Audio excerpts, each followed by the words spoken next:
दोस्तों, ये कहानी मेरे दोस्त की माँ, बुआ और बहन की है। दोस्तों, इस कहानी में मैंने दोस्त की माँ, बुआ और बहन को किस तरह अपने माया के जाल में फंसाकर इन तीनों को एक एक करके प्यार का रस पिलाया, ये सब इस कहानी में जानेंगे। दोस्तों, ये बात आज से 5 वर्ष पहले की है, जब मेरी उम्र 24 साल की थी। उन दिनों मैं दिल्ली में रहता था। मेरे मकान के बगल में एक नया किराएदार आया जिसका नाम अमित था। अमित के साथ मेरी पहली मुलाकात पर हमने एक दूसरे के बारे में जानकारी बांटी और थोड़ी देर बातचीत की। वो किराए के मकान में अकेला रहता था। मेरी और अमित की उम्र एक जैसी थी, इसलिए हम दोनों के बीच गहरी दोस्ती हो गई। हम दोनों की उम्र समान होने के कारण हमारे आपसी समझ और संबंध में एक अनूठी संपर्क स्थापित हुआ। मेरी और अमित के बीच एक मजबूत बॉन्ड हो गया और हमेशा एक दूसरे के साथ हाथ बटाते रहे। वह मुझ पर अधिक विश्वास रखता था क्योंकि मैं एक सरकारी कर्मचारी था और उससे ज्यादा पढ़ा लिखा था। वह एक निजी फैक्ट्री में मशीन ऑपरेटर था। उसके परिवार में केवल 4 सदस्य थे। पहले उसकी विधवा माँ थी, जिनकी उम्र 40 साल की थी। वे अपने पुत्र के साथ एक छोटे से गांव में रह रही थी। उसकी विधवा बुआ भी उसी गांव में रहती थी। उसकी बुआ यानी उसकी माँ की सगी नंद उम्र में 30 साल की थी। इसके अलावा उसकी कुंवारी बहन भी उसी गांव में रहती थी और उनकी उम्र 18 साल की थी। ये सभी सदस्य अपने गांव में रहकर खेती बाड़ी करते थे। उनका परिवार कृषि कार्यों में लगा रहता था और वे मिलकर अपनी खेती की देखभाल करते थे।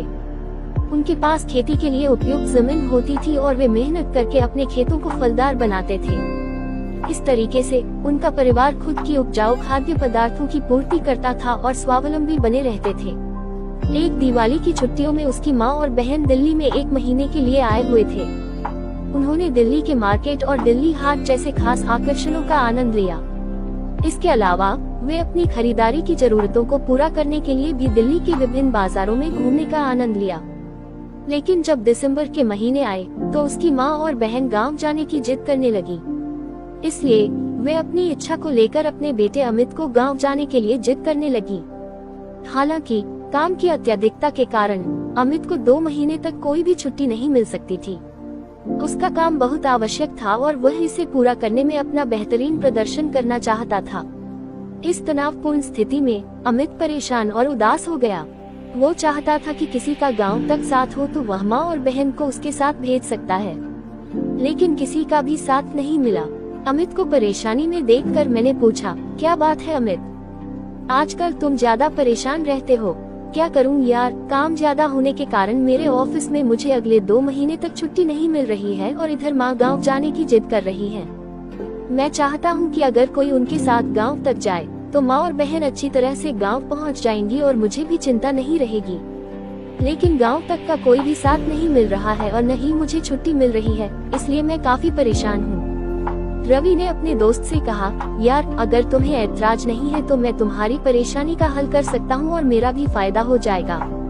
उसका दोस्त इस बात से प्रभावित हो गया और रुचि और उत्साह से पूछा, कैसे रवि, तुम मेरी परेशानी को कैसे हल कर सकते हो? रवि ने एक चिंता भरे मुख से कहा, देखो मेरे पास एक ऐसा समाधान है जिससे तुम्हारी समस्या को हल किया जा सकता है और इसके साथ साथ मुझे भी इससे फायदा हो सकता है। उसका दोस्त गहराई से सोचने लगा और फिर विश्वासपूर्वक बोला, अच्छा रवि, मुझे अपनी परेशानी का हल और तुम्हारे फायदे के बारे में विस्तार से बताओ। यार, सरकारी दफ्तर के अनुसार मुझे साल में 1 महीने की छुट्टी मिलती है। अगर मैं छुट्टी लेता हूँ तो मुझे गांव या कहीं भी जाने और आने का किराया भी मिलता है और 1 महीने की पगार भी मिलती है। अगर मैं छुट्टी न लूँ तो 1 महीने की छुट्टी समाप्त हो जाती है और कुछ नहीं मिलता है। अमित अपने दोस्त से कहता है, यार तुम छुट्टी लेकर मेरी माँ और बहन को गांव पहुंचा दो, इस बहाने तुम मेरे गांव भी घूम आना। अगले दिन से मैंने छुट्टी के लिए आवेदन पत्र दे दिया और मेरी छुट्टी मंजूर हो गई। अमित ने साधारण टिकट लेकर हम दोनों को रेलवे स्टेशन पहुंचाने आया। हमने टीटी से विनती करके किसी तरह बर्थ की 2 सीट ले ली। गाड़ी करीब रात 8 बजे रवाना हुई। रात करीब 10 बजे हमने खाना खाया और गपशप करने लगे। बहन ने कहा, भैया मुझे नींद आ रही है, और वो ऊपर के बर्थ पर सो गई। कुछ देर बाद माँ भी नीचे के बर्थ पर चादर ओढ़ कर सो गई और कहा कि तुम अगर सोना चाहते हो तो मेरे पैर के पास सिर रख कर सो जाना। मुझे भी थोड़ी देर बाद नींद आने लगी और मैं उनके पैर के पास सिर रख कर सो गया। सोने से पहले मैंने पैंट खोलकर शॉर्ट पहन लिया। माँ अपने बाईं तरफ करवट करके सो गयी। कुछ देर बाद मुझे भी नींद आने लगी और मैं भी उनकी चादर ओढ़कर सो गया। थोड़ी देर बाद एक स्टेशन आया। वहाँ 5 मिनट तक ट्रेन रुकी थी और मैं विचार कर रहा था कि क्या करूं। जैसे ही गाड़ी चली मेरे भाग्य ने साथ दिया और हमारे डिब्बे की लाइट चली गई। मैंने सोचा कि भगवान भी मेरा साथ दे रहा है। करीब सवेरे 7 बजे माँ ने उठाया और कहा कि चाय पिलो और तैयार हो जाओ क्योंकि 1 घंटे में हमारा स्टेशन आने वाला है। मैं फ्रेश होकर तैयार हो गया। स्टेशन आने तक माँ, बहन और मैं एक दूसरे के साथ बातें करने लगे। हम अपनी यात्रा के दौरान इधर उधर चर्चा करते रहे। फिर करीब 9 बजे हम अमित के घर पहुँचे। वहाँ पर अमित की बुआ ने हमारा स्वागत किया और वह बोली, नहा धोकर तैयार हो जाओ और नाश्ता कर लो। हम नहा धोकर आंगन में बैठकर नाश्ता करने लगे। करीब 11 बजे अमित की बुआ ने अपनी माँ से कहा, भाभी जी आप लोग थक गए होंगे, आप आराम कीजिए, मैं खेत में जा रही हूँ और शाम को लौटूंगी। माँ ने कहा ठीक है और मुझसे बोली, अगर तुम आराम करना चाहो तो आराम कर लो, नहीं तो बुआ के साथ जाकर खेत देख लेना। मैंने कहा कि मैं आराम नहीं करूँगा क्योंकि मेरी नींद पूरी हो गई है। मैं बुआ जी के साथ खेत चला जाता हूँ, वहाँ पर मेरा समय भी पास हो जाएगा। मैं और बुआ खेत की ओर निकल पड़े। रास्ते में हम लोगों ने इधर उधर की काफी बातें की। उनका खेत बहुत बड़ा था। खेत की एक कोने में एक छोटा सा मकान भी था। दोपहर होने के कारण आजू बाजू के खेत में कोई भी न था। खेत पहुंचकर बुआ जी काम में लग गई और कहा कि तुम्हें अगर गर्मी लग रही हो तो शर्ट निकाल लो, उस मकान में लुंगी भी है, चाहे तो लुंगी पहन लो और यहाँ आकर मेरी थोड़ी मदद कर दो। मैं मकान में जाकर शर्ट उतार दिया और लुंगी बनियान पहनकर बुआ जी के काम में मदद करने लगा। थोड़ी देर बाद अमित की बुआ जी ने कहा, आओ अब खाना खाते हैं और थोड़ी देर आराम करके फिर काम में लग जाएंगे। अब हम खेत के कोने वाले मकान में आकर खाना खाने की तैयारी करने लगे। मैं और बुआ दोनों ने पहले हाथ पैर धोए फिर खाना खाने बैठ गए। बुआ जी मेरे सामने ही बैठकर खाना खा रही थी। खाना खाने के बाद बुआ जी बर्तन धोने लगी। बर्तन धोने के बाद वह कमरे में आकर चटाई बिछा दी और बोली, चलो थोड़ी देर आराम करते हैं। मैं चटाई पर आकर लेट गया। बुआ बोली, बेटा आज तो बड़ी गर्मी है। थोड़ी देर बाद बुआ जी उठी और मकान के पीछे चल पड़ी। मैं उत्साह के कारण मकान की खिड़की पर गया। खिड़की बंद थी लेकिन उसमें एक सुराख था। मैं सुराख पर आंख लगाकर देखा तो मकान का पिछला भाग साफ दिखाई दे रहा था। शाम करीब 6 बजे हम अपने घर पहुँचे। घर पहुंचते ही मैंने माँ से कहा, माँ मैं बाजार जा रहा हूँ और 1 घंटे बाद वापस आ जाऊंगा। ये कहकर मैं बाजार की ओर निकल पड़ा। रास्ते में मैंने बियर की दुकान से बियर की बोतलें ले आया। घर आकर हाथ पैर धोकर केवल लुंगी पहनकर दूसरे कमरे में जाकर बियर पीने लगा। 1 घंटे में मैंने 4 बोतलें बियर पी ली थी और बियर का नशा हावी होने लगा था। इतने में बुआ जी ने खाने के लिए आवाज लगाई। हम सब साथ बैठकर खाना खाने लगे। खाना खाने के बाद मैं सिगरेट की दुकान जाकर सिगरेट पीने लगा। जब वापस आया तो आंगन में सब बैठकर बातें कर रहे थे। मैं भी उनकी बातों में शामिल हो गया और हंसी मजाक करने लगा। बातों बातों में अमित की बुआ जी ने माँ से कहा, भाभी रवि बेटा अच्छी मालिश करता है। आज खेत में काम करते करते अचानक मेरी कमर में दर्द उठा तो इसने अच्छी मालिश की और कुछ ही देर में मुझे आराम आ गया। माँ हंस पड़ी और मेरी तरफ अजीब नजरों से देखने लगी। मैं कुछ नहीं कहा और सिर झुका लिया। आधे घंटे के बाद बहन और बुआ सोने चली गयी। मैं और माँ इधर उधर की बातें करते रहे।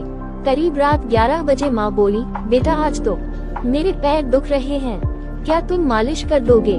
रवि ने कहा, हाँ क्यों नहीं, लेकिन आप केवल सूखी मालिश करवाओगी या तेल लगाकर? माँ ने जवाब दिया, बेटा अगर तेल लगाकर करोगे तो आसानी होगी और आराम भी मिलेगा। रवि ने कहा, ठीक है, लेकिन सरसों का तेल हो तो और भी अच्छा रहेगा और जल्दी आराम मिलेगा। फिर माँ उठकर अपने कमरे में गई और मुझे भी अपने कमरे में बुला लिया। मैंने कहा, आप चलिए मैं आता हूँ। माँ ने तेल की शीशी मुझे देकर बिस्तर पर लेट गई। मैं भी उनके पैर के पास बैठकर तेल लगाकर मालिश करने लगा। नींद कब आई इसका पता ही नहीं चला। सुबह जब अलार्म बजा तो मैंने समय देखा, सुबह की 7 बज रही थी। फिर माँ उठकर अपने रोज के काम काज में लग गयी। वो बहुत खुश थी। मैं उठकर नहा धोकर फ्रेश होकर आंगन में बैठकर नाश्ता करने लगा। तभी बुआ जी आ गई और बोली, बेटा खेत चलोगे? मैंने उत्तर दिया, क्यों नहीं। इतने में निकिता दोस्त की बहन बोली, मैं भी तुम्हारे साथ खेत में चलूंगी और हम तीनों खेत की ओर चल पड़े। रास्ते में जब हम एक खेत के पास से गुजर रहे थे तो देखा कि उस खेत में ककड़ियाँ उगी हुई थी।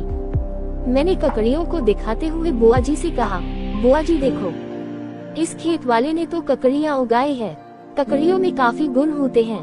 बुआ जी लंबी सांस भरती हुई बोली, हाँ बेटा, ककड़ियों से काफी फायदा होता है और कई कामों में इसका उपयोग किया जाता है, जैसे सलाद में, सब्जियों में, कच्ची ककड़ी खाने के लिए भी इसका उपयोग किया जाता है। मैंने उत्तर दिया, हाँ बुआ जी, इसे कई तरह से उपयोग में लाया जाता है। इस तरह की बातें करते करते हम लोग अपने खेत में पहुंच गए। वहां जाकर मैं मकान में गया और लुंगी और बनियान पहनकर वापस बुआ जी के पास आ गया। बुआ जी खेत में काम कर रही थी और सुमन दोस्त की बहन उनके काम में मदद कर रही थी। हम लोग करीब 1 घंटे काम करते रहे। फिर मैं बुआ जी से कहा, बुआ जी मैं थोड़ा आराम करना चाहता हूँ। तो बुआ बोली, ठीक है, और मैं खेत के मकान में आकर आराम करने लगा। कुछ देर बाद कमरे में सुमन आई और कहने लगी, रवि भैया आप वहाँ बैठ जाए क्योंकि कमरे में झाड़ू मारनी है। और मैं कमरे के एक कोने में बैठ गया। वो कमरे में झाड़ू मारने लगी। थोड़ी देर बाद फिर वह बोली, भैया जरा पैर हटा लो, झाड़ू देनी है। मैं चौंक कर हकीकत की दुनिया में वापस आ गया। देखा सुमन कमर पर हाथ रखी मेरे पास खड़ी है। तभी सुमन अपना काम पूरा करके पलटी और मेरी हरकत देखकर मुंह पर हाथ रखकर हंसती हुई बाहर चली गई। अब हम तीनों खाना खाने बैठ गए। बुआ जी मेरे सामने बैठी थी और निकिता मेरे बाईं साइड की ओर बैठी थी। निकिता पालथी मार के बैठी थी और बुआ जी पैर पसारे बैठी थी। खाना खाते समय मैंने कहा, बुआ जी आज खाना तो जायकेदार बना है। बुआ जी ने कहा, मैंने तुम्हारे लिए खास बनाया है, तुम यहाँ जितने दिन रहोगे गांव का खाना खा खा कर और मोटे हो जाओगे। मैं हंस पड़ा और कहा, अगर ज्यादा मोटा हो जाऊंगा तो मुश्किल हो जाएगी। बुआ जी और निकिता हंस पड़ी। थोड़ी देर बाद बुआ जी ने कहा, निकिता तुम खाना खाकर खेत में खाद डालाना, मैं थोड़ा आराम करूंगी। हम सबने खाना खाया। निकिता बर्तन धोकर खेत में खाद डालने लगी। मैं और बुआ जी चटाई बिछाकर आराम करने लगे। मुझे नींद नहीं आ रही थी। जब मेरी नींद खुली तो शाम के करीब 5 बज रहे थे। इतने में बुआ जी कमरे में आई। मैंने झट से आंखें बंद कर लिया। कुछ देर बाद उन्होंने आवाज देकर कहा, रवि बेटा उठ जाओ, अब घर चलना है। मैंने कहा, ठीक है। बुआ जी मेरी ओर देखते हुए बोली, रवि बेटा क्या तुमने कोई बुरा सपना देखा था क्या? मैंने मुश्किल से कहा, नहीं तो बुआ जी क्यों, क्या हुआ? हम करीब 6 बजे घर पहुँचे। रास्ते भर कोई भी बातचीत नहीं हुई। घर आकर मैंने कहा कि मैं बाजार होकर आता हूँ और फिर बाजार जाकर एक विस्की की बोतल ले आया। जब घर पहुँचा तो रात के 9 बज रहे थे। मुझे आया देखकर बुआ जी ने आवाज दी, बेटा आकर खाना खा लो। मैं बोला, बुआ जी अभी भूख नहीं है, थोड़ी देर बाद खा लूंगा। फिर मैंने पूछा, माँ और निकिता कहाँ हैं? क्योंकि माँ और निकिता ना तो रसोई घर में थे नहीं आंगन में थे। बुआ जी ने कहा कि हमारे रिश्तेदार के यहाँ आज रात भर भजन और कीर्तन है, इसलिए भाभी और निकिता रिश्तेदार के यहाँ गए हैं और सुबह 5 बजे लौटेंगे। मैंने कहा, ठीक है बुआ जी, अगर आप बुरा ना मानो तो क्या मैं थोड़ी विस्की पी सकता हूँ? बुआ बोली, ठीक है, तुम आंगन में बैठो, मैं वही खाना लेकर आती हूँ। मैं आंगन में बैठकर विस्की पीने लगा। करीब आधे घंटे बाद बुआ जी खाना लेकर आई। तब तक मैं 3 पैक पी चुका था और मुझे थोड़ा विस्की का नशा होने लगा था। 6 जब वह पानी लेकर वापस आई, हम बैठकर बातें करने लगे। बुआ जी ने कहा, रवि क्या तुम शहर में कसरत करते हो? रवि ने उत्तर दिया, हाँ बुआ जी, रोज सुबह उठकर कसरत करता हूँ। बुआ जी ने उसकी तारीफ की और कहा, इसलिए तुम्हारा हर एक अंग काफी ताकतवर और स्वस्थ है। फिर उन्होंने पूछा, क्या तुम अपने बदन पर तेल लगाकर मालिश करते हो? रवि ने जवाब दिया, मैं हर रोज अपने बदन पर सरसों का तेल लगाकर खूब मालिश करता हूँ। बुआ जी की बात सुनकर मैं शर्म के मारे लाल हो गया। पूरे मकान में हम दोनों अकेले थे और इस तरह की बातें कर रहे थे। मैंने भी बुआ जी से कहा, बुआ जी आप भी बहुत सुंदर हो और आपका बदन भी सुडौल है। सुबह करीब 10 बजे सुमन दोस्त की बहन ने मुझे उठाकर चाय दी और कहा, रवि भैया फ्रेश होकर नहा धो लो और मैं नाश्ता बनाती हूँ। घर में केवल उसे देखकर रवि ने पूछा, माँ और बुआ जी कहाँ गए हैं? वह बोली, वह दोनों कब के खेत चले गए हैं। यहाँ आवाज होगी, इसलिए माँ रात की नींद खेत में ही पूरी करेगी और वह लोग शाम से पहले लौटने वाले नहीं हैं। मैं फ्रेश होकर नहा धोकर नाश्ता करने वाला नहीं है। मैं लगा। निकिता अपने काम में लग गई। मैं कमरे में आकर किताब पढ़ने लगा। मुझे कहीं बाहर जाना नहीं था, इसलिए मैं केवल तौलिया और बनियान में था। करीब 1 घंटे बाद निकिता अपना काम निपटा कर कमरे में बिस्तर ठीक कर आई और मुझसे बोली, भैया आप उधर कुर्सी पर बैठ जाओ, मुझे बिस्तर ठीक करना है। मैं उठकर कुर्सी पर बैठ गया और वह बिस्तर ठीक करने लगी। मेरी तो ऊपर की सांस ऊपर और नीचे की सांस नीचे रह गई। थोड़ी देर बाद निकिता उठी गई और मेरी तरफ देखती हुई अदा से मुस्कुरा दी। फिर इठलाते हुए मेरे पास आई और आंख मार कर बोली, लगता है रात बुआ जी के साथ जमकर खेल खेला है। मैं हिम्मत करके बोला, क्या मतलब? वह मुझसे सटती हुई बोली, इतने भोले मत बनो, जानबूझकर अनजान बन रहे हो। क्या मैं अच्छी नहीं लगती तुम्हें? मैंने कुछ नहीं कहा और केवल मुस्कुरा दिया और मैंने गौर से देखा उसको। मस्त लौंडिया थी, सांवली से रंग, छरहरा बदन। उसने अपना पल्लू सामने से लेकर कमर में दबाया हुआ था। वो बात करते करते मुझसे एकदम सट गई। वो मुझसे दूर हटने की कोशिश करती जा रही थी, पर वह बेबस थी, पर साथ में चिपकी भी जा रही थी। खुदा ने हुस्न दिया है और क्या मार ही डालोगी? अरे हमें नहीं दोगी तो क्या अचार डालोगी? चल आजा और प्यार से अपनी मस्त जवानी का मजा लेते हैं। ये कहानी मेरे एक बहुत अच्छे दोस्त की माँ, बुआ और बहन की थी। मेरे दोस्त का नाम अमित है और हम दोनों बचपन से ही सबसे अच्छे दोस्त रहे हैं। हमारी दोस्ती गहरी और अटूट है, जिसे कोई भी बदलाव नहीं कर सकता। हम दोनों का एक दूसरे के साथ बहुत अच्छा समझना है और हमेशा एक दूसरे के साथ हंसी में भरी मस्ती करते हैं। अमित की माँ, जिनका नाम विद्या है, एक बहुत ही प्यारी और समझदार महिला है। वो हमेशा मुस्कान के साथ सबकी देखभाल करती है और हमेशा अमित के साथ उसके सभी खुशियों और दुखों का हिस्सा बनती है।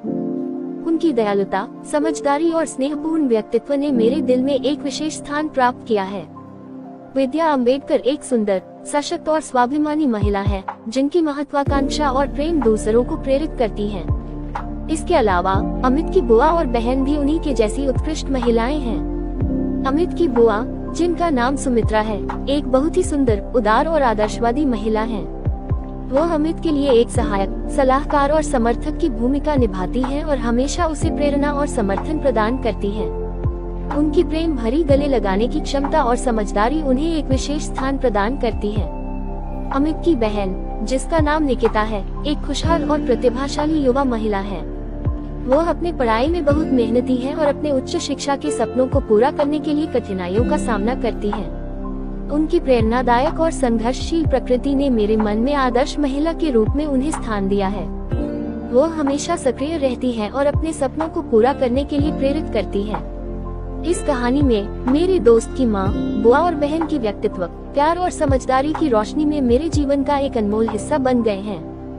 ये औरतें मेरे दोस्त के जीवन में एक महत्वपूर्ण भूमिका निभाती हैं और हमेशा एक दूसरे का साथ देती हैं। उनके प्रेम, समर्थन और मार्गदर्शन से मैंने सीखा है कि परिवार का महत्व अनमोल होता है और यह हमेशा हमारे जीवन में एक आधार बना रहना चाहिए।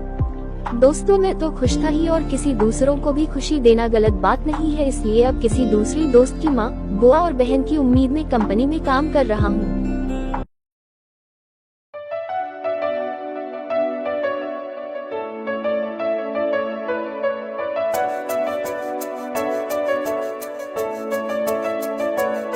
दिल करे छू लूं तेरे लबों को, परवाह नहीं कुछ भी कहे जा, तकदीर में है तू अब सिर्फ मेरी,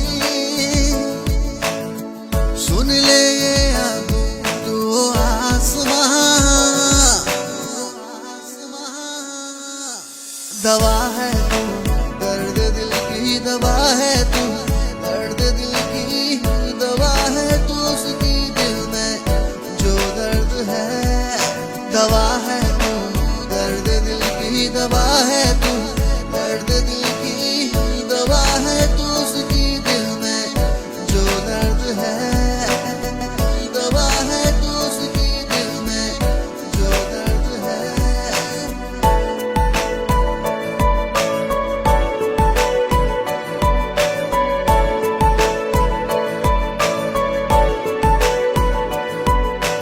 बाहर बन के आजा मेरी जिंदगी में, बिन तेरे मुस्कुरा ना सकूं, बस गई है मेरी नजरों में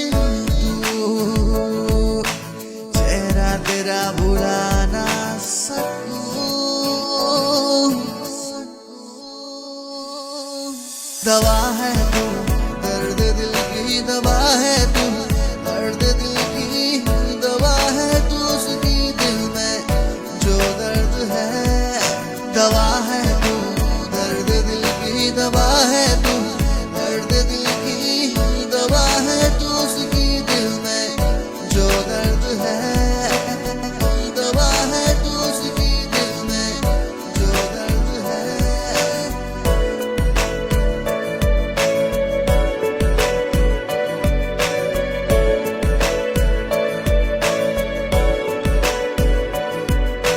दिल में बसी है पर दूर है मुझसे, दवा है तू उसकी दिल में जो दर्द है। धक्के गले सुन दिल की पुकार, बिना तेरे जिंदगी जीने से हर्ज है। दवा है तू, दर्द दिल की दवा है तू, दर्द दिल की दवा है तू, उसकी दिल में जो दर्द है। दवा है तू, दर्द दिल की दवा है